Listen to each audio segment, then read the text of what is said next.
how a simple app exposed some Apple suppliers for the toxic polluters they are. Every editorial product is independently selected by Mashable journalists. If you buy something featured, we may earn an affiliate commission which helps support our journalism. Almost 200 Apple suppliers are really bad for the environment. An app called Blue Map, created by environmentalist Ma Jun and backed by Chinese retailer Alibaba, found that the suppliers were violating Apple's environmental guidelines. The app aggregates pollution data from government websites to help companies identify suppliers not in compliance with their policies.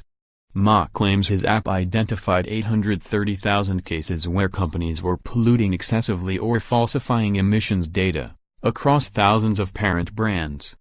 The database is publicly available for the general public to report violations, as well as for all large brands who use suppliers in China. See also, Apple and Stanford team up for app that looks for irregular heart rhythms. Bloomberg recently reported Apple has taken action against the manufacturers in violation. Some have been removed from Apple's list of suppliers, though it's unclear how many. Those whose contracts remain intact could still be denied desired credit ratings or be deprived of loans.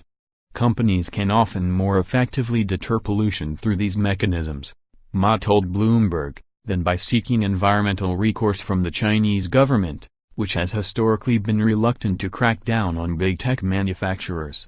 Large brands like Apple can use Blue Map to hold their suppliers to environmental commitments without expensive and time-consuming audits of every manufacturer.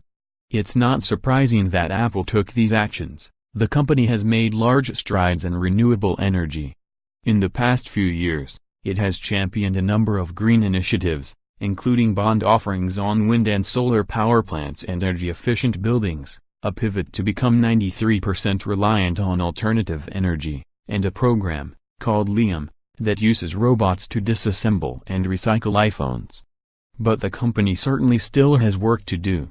Apple has consistently pushed against right-to-repair legislation, policies that would decrease the amount of raw materials needed for replacement units.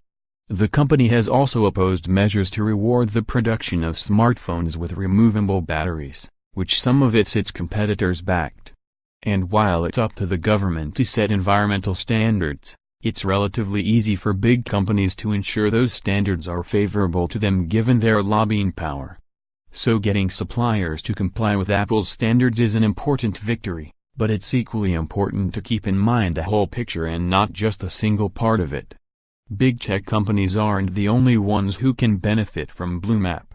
Nonprofits, activists, and advocates for the environment can also use it to get a sense of current standards and practices, and how